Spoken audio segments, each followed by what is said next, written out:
नमस्कार दोस्तों, टेलीविजन की ताजा खबरें लेके हम फिर हाजिर हुए।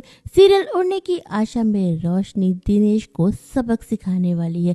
जी हाँ दोस्तों, रोशनी को ब्लैकमेल करने के लिए दिनेश उसके गांव पहुंच जाता है और रोशनी का सच उसके सामने आ जाता है।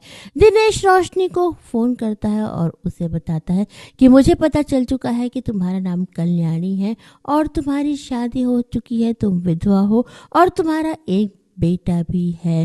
रोशनी दिनेश से कहती है कि मेरी जिंदगी मत बर्बाद करो, लेकिन दिनेश उसके सामने एक शर्त रखता है। दिनेश कहता है कि शादी से पहले तुम्हें मेरे साथ एक दिन गुजारना पड़ेगा, वरना मैं तुम्हारी जिंदगी बर्बाद कर दूंगा और तुम्हारे ससुराल वालों को सब कुछ बता दूंगा। रोशनी दिनेश से मिलने के लिए तैयार हो जाती है, लेकिन रोशनी के दिमाग में कुछ और ही प्लान रहता है। दिनेश जब रोशनी से मिलने होटल पहुंचता है तो देखता है कि गुस्से से भरी उसकी पत्नी वहां खड़ी रहती है।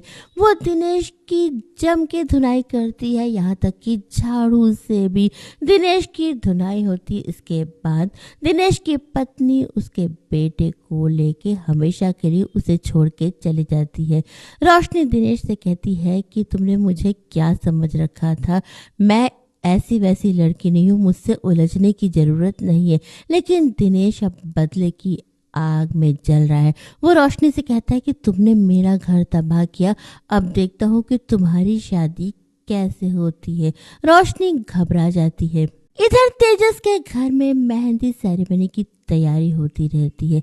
सियाली ने सब कुछ बहुत सुंदर से डेकोरेट किया रहता है, लेकिन रेणुका को उसकी जरा सी भी कदर नहीं रहती।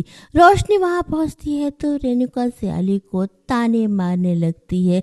वो सिर्फ रोशनी को ही मेहंदी लगवाती है और खुद मेहंदी लगाती है, लेकिन सचिन सब कुछ देख लेता है और इसके बाद तो सचिन कस के क्लास लेता है अपनी माँ की और सियाली को अपने हाथों से मेहंदी लगाता है।